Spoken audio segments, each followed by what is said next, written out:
Today we're spending 100 days in Minecraft Pixelmon, but not just on my own server, as the guys from Anubis MC invited me to be part of theirs. And they've got a lot going on, but before we get into any of that, it's time for me to set my goals. I want to capture one shiny Pokemon, one legendary Pokemon, which is already going to be hard in itself because the spawn rates of these are pretty damn low. And on top of all of this, I want to clear a level of their battle tower, and I want to try and defeat one of their notorious undefeated gym leader challenges. And with my challenges stated, I only have one challenge for you, and that is to like and subscribe if you haven't done that already. And now, let's jump right into my 100 days journey on Anubis MC. You can join the server by going to their IP, play.anubismc.com, and if you can't seem to set it up, there will be a tutorial linked in the description down below. And this throws you into the hub area where you have a compass that lets you choose the server you want to play on. I went with Sword, which you should also join, by the way, and immediately started my journey by choosing a starter Pokemon. You can either go with the regular ones or with their special custom ones. And after looking at all these beautiful, juicy options, I decided to go with Bagon. He's a sturdy little guy with a big head that's going to try and headbutt as many opponents as possible. But when I first came in the server, I was a little bit overwhelmed with all the things there are to do, so I decided to check it out. I claimed a Pokeball kit I got for starting my journey, which gave me 8 net balls. This will help me to capture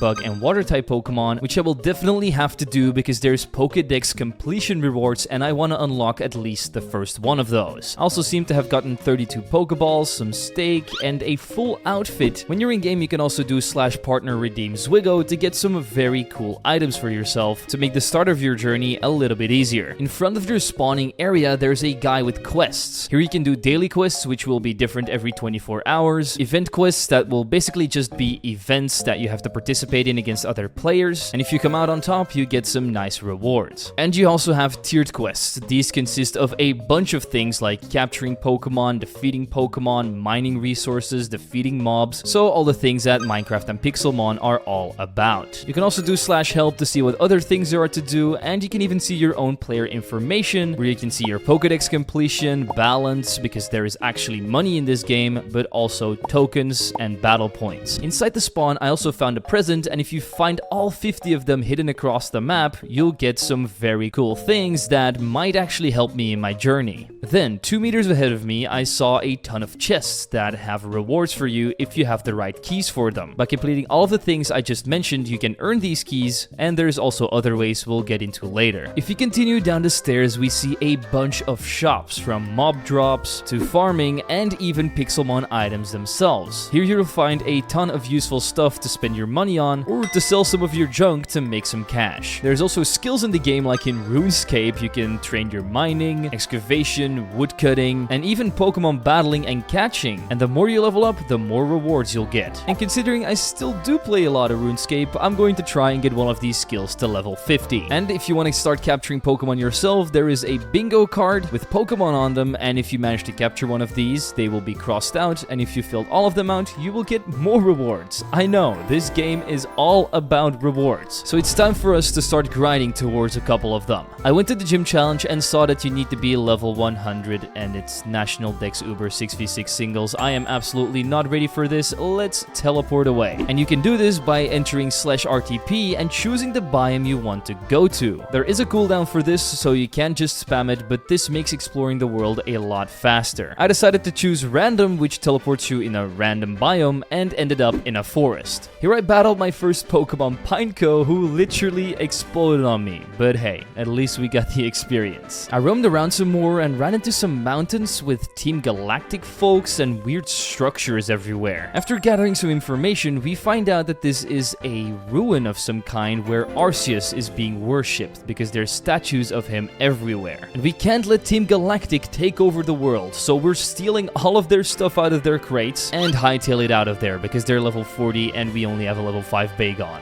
We mined our first pieces of stone and rock and made an achievement, and not only battled the mascot of Pokemon, but also added him to my team, which makes me part Ash Ketchum. And I have to say that I'm ready to catch them all. A message then popped up that I should vote for the server, and I did that and got myself 7 voting keys. I was way too excited not to use these, so I headed back to the crates and put them all in there. This gave me a ton of stuff, from Pokeballs 2 XP candies, and even ones that allow me to see in the night with night vision and sell all the items in my inventory. And also the leftovers item, which is something I love eating at 3 AM out of my fridge. Eventually my Pokemon got taken out, so I had to head back to spawn and talk to Miss Joy, who healed them back up. After one more RTP, we were back in a dark forest, fighting a Blibbug, and after capturing him, my first boss Pokemon spawned nearby. But I didn't find him throughout all the trees, so I ended up capturing this Magikarp and headed to the desert, my favorite area in Pixelmon because there's always a lot of bosses spawning, and ground is also my favorite typing. Here I found a Pokeloot with an eject button in it, but also a shrine for the unknown that had a Master Ball Pokeloot in it, which gave me throat spray, which is what I need a lot of after doing my voiceovers. I checked out the sandy area, punted a couple of crabs in the water, and even captured a yellow-looking Slowpoke. But that wasn't the only thing I saw that was weird. I saw this giant Pukemhuku, and I was surprised that they could even grow to this size. I was sure I wanted to stay in the desert, so I grabbed my claim shovel. This allows you to claim an area for yourself so that other people on the server can't come in and open your doors or chests. I knew I wasn't going to need a very large space, so I just grabbed a little square and started placing stuff down. But then I saw a big Groudon standing across the desert, and I knew it was time for my little team to try and take him on. And you might have already expected what happened. Yeah, we got pretty badly beaten and sent back to the spawn. I'll need to buff up if I want to get the rewards from those pesky boss Pokemon. Because I was back at the spawn, I decided to check out some more warps and ended up finding a mob fighting area. Here you can battle all the farm animals and regular mobs like zombies to train your combat skill and get their resources. There is also a training island to grind up your Pokemon more easily, but unfortunately the Pokemon here were around level 40 and I was not ready for that. So I went back to my trusty desert to grind up there. Here I captured a Trapinch and Sizzlipede, but also got my ass beaten up by a boss Yamask. After capturing a very dangerous Skorupi that I don't want to get stung by, I went to train my woodcutting skill and made a couple of chests and a crafting table with the materials. Once I was done depositing all my junk in there, I looked at the recipes for a healer and a PC. But I needed a diamond for this, which I didn't have, so I used my teleport to warp to the EV training place and decided to use the healer and PC there. By the way, they do have EV grinding spots for each and every stat, so that's also great. And the Pokemon that you encounter there are also wild, which means you can capture them. I grinded up my Bagon a couple of levels here and found some pretty cool Pokemon like Lurantis, Dreadnought, and even Tyrant, which I would eventually catch and add to my team. Once I was done here, I decided to do /Wonder Trade, which allows you to trade a Pokemon away and get a random one back, just like in regular Pokemon. So I said goodbye to my trusty Pikachu, and my mouth fell open when I saw what I got back. A shiny Drillbur. And I was over the moon, because not only is Excadrill an excellent Pokemon, he also fits right in with my house in the desert. But his nature made him minus speed, which is definitely not what I was looking for. But there is also a GTS here, which allows you to sell your Pokemon or items so that other players can buy them. There are a lot of things being sold, like Megastones and even a God Hammer from Thor, but in the end I settled for the only thing I could afford, the Dunsparce. I went back to exploring, and just like in Skyrim, I slayed some rats, picked some apricorns, and stole an entire food supply from a village. You know, just regular people stuff. But while I was busy stealing a lot of their belongings, a world boss event started. So I teleported there and saw a giant shiny Heatran. He, like everything I face in this game, was a little too strong for my team. But there was another person here, and she was able to defeat this Heatran pretty easily. But then I noticed that even when she defeated this Heatran, only 1% of his boss bar's health was going down, which means he needs to be defeated 100 times or more. And while she did that, I was waiting around hoping to get the rewards for myself, only to be left standing here for 20 minutes and not getting anything because you need to defeat him at least once. That was a great waste of time for me, so I headed back into the world and finally got my beautiful Excadrill. While also catching that Tyrant, I was talking about earlier. I then Wonder Traded my Magikarp away for a Centiskorch, stole a bed,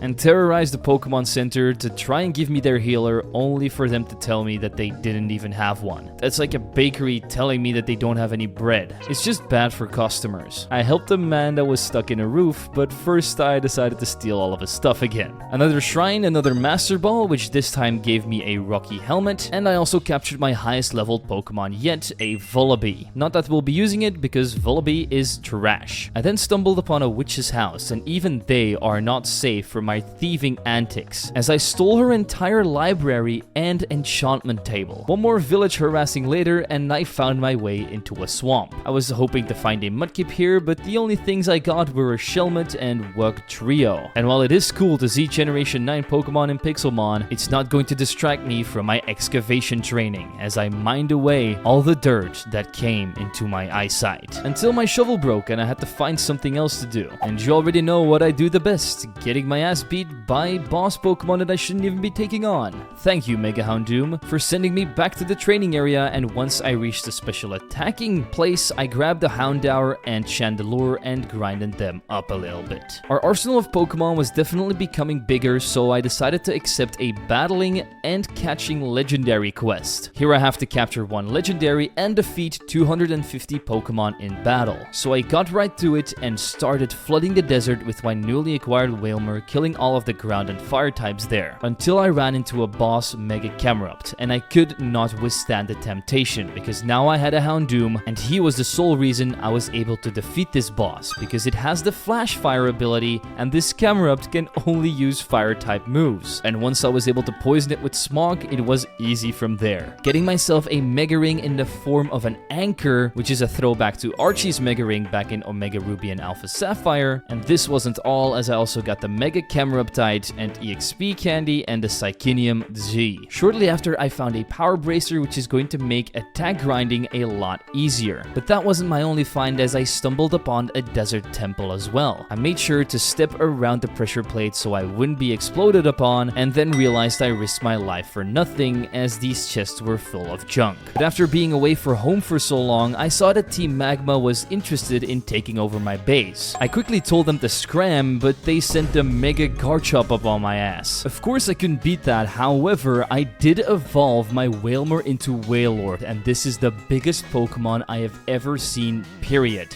Finally, a Wailord that is true size. With him, I decided to thread a different area. A totally different universe, actually. Ultra Space. Everything was different here, from the Pokemon spawns to the color of everything, and I was also able to hover in the air. But in the end, I ended up being stung by a cactus that poisoned my entire team, which forced me back to the spawn, but not before I could capture this Gabite, which gave me more encouragement to try on the next raid boss, Rillaboom. I was able to defeat this guy with Sizzlipede and Centiskorch because they resist his moves and they're super effective against him, but it still took a very long time before the big ape fell and his health only went down by 0.5%. So I left him alone again because I didn't think I was going to be able to do it within the time span. One more Wonder Trade later and I had the police officer of Pokemon Mystery Dungeon, Magnezone, and found the hidden city of Atlantis that was not built underwater but rather above it. A beautiful and historic place that needs to be taken care of with great delicacy.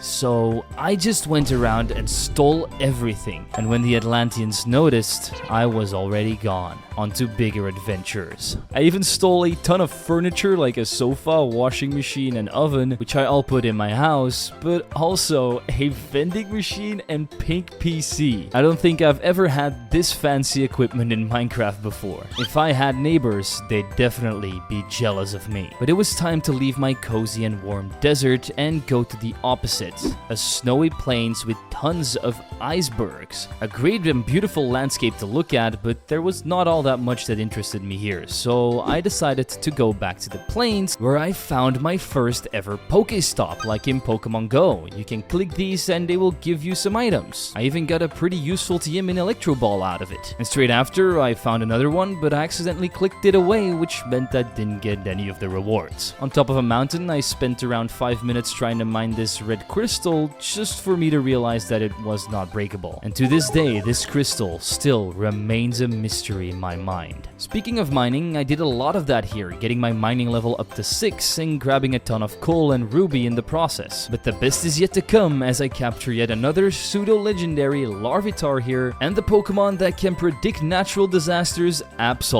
But what he didn't predict was a move tutor being nearby, which I ended up not being able to use. Then, as I was walking through yet another dark forest, a message popped up saying that an event was about to start. I needed to fish up as many Pokemon as possible in order to win. So I grabbed my trusty old rod by the hand and started fishing. Wishy-washies, tentacles, and much more. But in the end, I ended up coming second. So no prizes for this man yet again. I reached my first level 10, which was in mining, and this gave me a skill key. So I used Warp E-Crate and used it on the skill one. This rewarded me with a basic TM pack, which I will take because TMs are always nice to get. And if I don't need them, I can sell them for money. Back at my home, I started a turf war with a boss Baltoy. Only this time I knew I was going to be able to beat him because I had Excadrill. And lo and behold, a couple of Crush Claws later, he was defeated and I claimed all of his garbage loot. It was also at this point that the server had promoted me to YouTuber, which gives me access to even more stuff on the server, like a bigger upgraded shop, better grinding areas, a ton of starter kits that gave me Pokeballs like the GS Ball and Park Ball, which are basically reskin Master Balls, and I even got an item that could make me turn every single item into a hat. So now I'm wearing a berry as a hat. Great. If you also want access to a couple of these cool things, you can always buy some ranks and use my code ZWIGGO for 10% off. Once I got done claiming all of my kits, I decided to check out one of these new areas, and now there's trainers here with full teams so you can easily grind up your EVs, and a Blissey trainer that will make your Pokemon level 100 in no time so you can challenge the Battle Tower too. I won't be touching this place for a while though, I just wanted to level up my team so that they're all about equal, so that exploring doesn't become the easiest thing ever. There's also a safari and end biome where you can capture more Pokemon to fill out your Pokedex, but I didn't spend too much time here as I went back to my base to grab one more Pokestop and sorted out all of my loot. And I had gotten a lot of it. More than 3 chests full. I'm basically a hoarder at this point, which means I'm not letting go of any of it. No, instead I will go to the beach and check out this abandoned boat so I can try to sail the 7 seas. I don't know if that's actually a thing in Minecraft though. There might be more than 7 seas. I don't know. After a while, my Tyrant evolved into a Tyrantrum, and this is almost as big as the Wailord we saw before, which really shows off the might of the T-Rex that he resembles, just like in Jurassic World. Once I found another power weight, I knew I had to use my ender chest on the go to store my most useful items in. /Pokeheal also got unlocked for me, which allows me to heal my Pokemon from anywhere so I don't have to go back to the Pokemon Center every time. My starter Bagon shortly evolved into Shelgon, waiting to hatch until he finally becomes that Salamence we all want to see. I ended up getting a Master Key and used it on one of the chests there to get a Pokemon voucher. This could literally be any Pokemon, and I got a Lycanroc, which I'll never use, so I put it in my PC and moved on with my life. But I got stopped in my tracks almost immediately when a red light appeared from underground. It was a Dynamax den, with a Torkoal inside that I could not defeat because my teammates were being a little stupid and just kept on dying. I could also not defeat a Dunsparce den, but I did end up defeating a Bramblin and Capsakid boss, which ended up giving me a good rod and a big nugget. Inside a desert town, I defeated some trainers, picked up a Pokelood, and even scared away a Wimpod. After a nice short swim to cool myself off, I reached a savanna and defeated a Bolt Hunt there. But I also knew that in the savanna, a Raikou could spawn, my favorite of the legendary beasts, so I decided to just stay here and kept on defeating Pokemon in hopes that one would eventually show up. In the meantime, I did end up capturing Dreepy and Honedge, both Pokemon that I will gladly take. I had also defeated more than 60 wild Pokemon now, which meant I was 1/5 of the way there with my challenge. My battling also reached level 30 already, which gave me another skill key, and battled so much that my Shelgon even evolved into Salamence. A huge power increase, and it also gives me the ability to fly on his back. But I didn't want to leave this area yet because a Mega Scizor had just spawned in. There was only one way I was going to defeat this: abuse my Salamance's Intimidate ability by swapping him in and out of the battle until the Zwiggojr was at -6 attack so that the rest of my team could take him out. With that strategy applied, I got my Zwiggojr as well as a green Z crystal, but what I didn't expect is the pop-up of a legendary Pokemon spawning in the left corner. I started searching around like a madman and found out that it was a Victini that had spawned. The least exciting legendary I'm pretty sure you can get in the entire game, but I will take it anyway. I was also not going to take any chances, so I lobbed my Park Ball at him and added him to my dex total, grabbing my first legendary, and with that completing one of my challenges already. Then in the corner of my eye, when I was approaching a desert, I saw this giant brown blob in the distance, so I had to check it out, and I found out that this was someone's berry farm. Like, how long did this take to build? I've never seen something this huge in my life. So shout out to this guy, and because I saw that his base was so big, I decided to expand mine a little bit more by placing down extra chests. And no, I'm not building any walls because the only thing I can build in Minecraft is a square. I know, exciting, right? After sitting on the couch and reminiscing about the days I've already had here, I realized that I needed some more juice. So I decided to open up an attributes menu that allows you to change Pokemon's IVs, EVs, and even nature. So I made my Salamence adamant and ran out of money, so I had to grind for some more. I was almost done with the Battler challenge, being at over 210 Pokemon defeats already, but before I could finish it, I got stopped by the tiniest Krokorok in the world, and you're not gonna tell me this thing isn't hilarious. Like, even his brethren, the Sandile, are bigger than him. Once I was done bullying crocodiles, I defeated a trainer with a Metagross, and a boss Pokemon spawned on me again. Another Garchomp, one of the bosses I've still yet to defeat until this day. And right now, I still can't take him on. But I did defeat a Mega Camerupt and Hippopotas, which brought me over to the 250 battles won. So I went to the Questmaster and redeemed everything, which gave me 3 Choice Bands, an EXP share, 2 Master Balls, and a couple more keys to open chests. But I wanted to save these up and open them all at the same time, so I went back to battling and reached level 40, giving me yet another key. I then won a bug catching event by grabbing a couple of Burmies and Weedles, giving me yet another master key, and after capturing the Furret meme walk that's been around for so many years in a Pokeball, I checked up on my player information. I've been playing for almost 10 hours, have 74 Pokemon captured, so almost 7.5% of the Pokédex complete, only 2.5 more to go. With 209 tokens and 57,000 Pokédollars, I know I can definitely buy some stuff by now. But first we defeat a Mega Banette boss and grab its keystone, and I then looked death right in the eyes as a horde of Tauros and Ponytas almost ran me over. So I went back to collecting Pokeloot, mining diamond on the surface, which turned out to be crystal, and checking out the mob department because I had to defeat 15 sheep,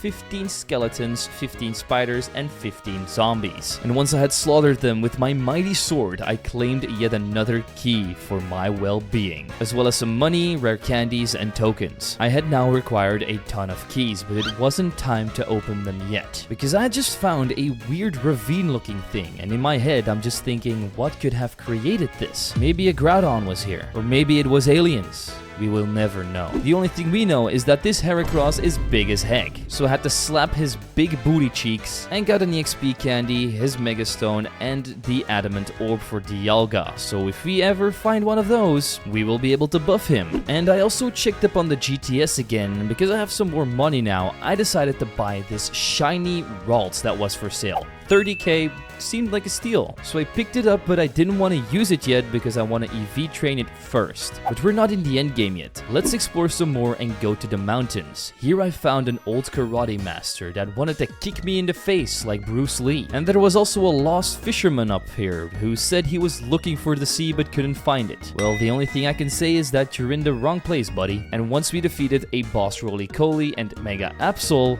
I knew it was time to challenge my arch nemesis again, the Primal Groudon that defeated me right at the start. I thought I could beat him now, only for me to see that my entire team was being taken apart one by one, and so I had to let him stomp away yet again. I then made the best teleport of my life into the Badlands, and when I look to my left, I see a flock of Spearow coming my way, but one of them seems a different color. gold even. And luckily my brain didn't fart on me and I managed to get into a battle with it and capture this thing, giving me my actual first ever captured shiny on the server. Yes, it's a Spearow, one of the most useless Pokemon ever, but at least it has a really nice gold shiny. I searched through the rest of the Badlands, capturing Pokemon like Aron and Duskull, which I had never encountered before. And then I started knocking down all of these dead trees, which would level up my farming skill. So I kept on doing this until it reached level 10 and I got another skill key. After this I grabbed a Charcadet, Varoom and Smeargle just to head back to the skill chest and grab some more Great Balls from it. Back in the overworld I started catching more Pokemon to fill up my Pokedex and defeated my first boss Garchomp with the Salamence Intimidate strategy. This gave me a lucky egg which will make grinding against those Blissies later on even easier, so I'll take it for sure. And now it's time to spend all of my keys. I managed to get money, a super shovel, XP shares, wands, hammers, god shears with unbreaking and efficiency 10, and a different variety of more Pokeballs. Like, I don't have enough of those already. With these Pokeballs, I captured a Stonjourner and Miltank and then went on a little mining session, not finding all that much but some resources I could sell for more money. A legendary Zarude then spawned in a jungle biome, so I went looking for it, but a different player got there before me and managed to snatch the catch. But I'm not worrying about that too much because in the jungle I captured some more Pokemon I didn't have access to yet, and this finally brought me up to 10% Dex completion. I claimed my reward and got a Master and Ultra Key, but before I would use them, I would scour around on Salamence, flying around the Badlands, until I eventually fell to my death, which was not the greatest thing, but also not the worst because keep inventory is on, so I didn't lose any of my items or levels. Now that we're getting into the end game, it was time to use all of my remaining keys. I got a couple of instances which give you an increased spawn rate for Pokemon, but the real thing that I got here was a random shiny Pokemon. So I grabbed my voucher, headed home, and popped that bad boy open to receive a shiny blue Gulpin. And with him, I knew my final team was assembled. So I went on one last exploration mission, defeating bosses, traveling to the Nether, where I did find a Nether fortress by the way, but honestly there was nothing of value in there, so I left it alone, did one last wonder trade to get myself a Rowlet, which is a pretty cool find, but not good enough to make my team as it's time to assemble it and complete it. I grinded up Salamence to level 100 with max attack and speed. Same thing for Excadrill and Victini, both level 100, both attack and speed invested. I evolved my Spearow into Fearow and once again went attack and speed on him too. Gulpin started swallowing everything and became Swalot, who is now a master of the HP and defense stat. And last but not least, the evolution from Kirlia into Gardevoir, who specializes in special attack and special defense. With this team, I entered the battle tower and started my very first match. The first trainer here was a piece of cake, as half of his team wasn't even fully evolved, with Torchic, Aipom, and Brionne thrown in there, so Salamence had a field day by using Outrage on all of them. The next trainer was a little bit better, but all he could throw at me was a Spiritomb and Cradily that really did damage to my team, but in the end I ended up wiping the floor with them with Gardevoir and Excadrill, only for a Pikachu to come in who literally killed almost all of my team members except for Swalot, who was able to scrape out the win for me. Out of all things in this battle tower, I didn't think a Pikachu was going to be an issue. I guess this is revenge for trading him away all those days ago. On stage 3, it got a little bit harder as the Pokemon went over level 100 and are now 105, giving my opponent a little bit of an advantage, but not even her Leafeon, Gabite, Probopass, Tropius, or Grumpig could stop me. The next couple of floors were all the same as Excadrill and Salamence stared through the opponents with Outrage and Earthquake. There was a legendary Mesprit at one point, but that didn't even shake me, until I reached the 8th floor, where I met the boss of this facility, Steve. Yes, the famous Minecraft Steve. He has Pokemon that go up to level 110 and is ready to give me a good old slappin'. He starts out guns blazing with an Articuno, but when I'm about to hit it with Gardevoir, he swaps out for a Bronzor of all things. I put it to sleep and set up a couple of Calm Minds and eventually take it out with Psychic. Skuntank comes out and I'm thinking I can kill this with a Dazzling Gleam, but it outspeeds and erects me with a Poison Jab. Luckily, Excadrill can use one Earthquake to take it out and hit one more on the incoming Quagsire before going down. I then send in Sillamans, use Outrage, and take out Quagsire, the legendary Articuno, and Audino, just to get confused and to be stopped by his Altaria. For that Cloudbird, I sent out Victini, used 3 Zen Headbutts, and cleared my first Battle Tower wave, giving me 55 points, which I can spend on items, but I'm not here for these items. I'm here for my final challenge, the Gym Leader one. But I quickly realized I was in over my head. All of these leaders had competitively viable teams, with Arceus thrown in there as well as Urshifu, Chiyu. Every trainer basically had an unbeatable team for what I had to bring to the table. I tried challenging every single one of them, but every single time I got sent out of there with my tail between my legs, and as my time ticked away, I knew there was no time left to build a new one, and so the Gym Leader Challenge was just too much for me. So we end off our 100 days in Minecraft Pixelmon with a lot of things achieved, and I guess that's what I have to be most proud of. But if you decide to play on the server as well and you take on those gym leaders, make sure you defeat them for me.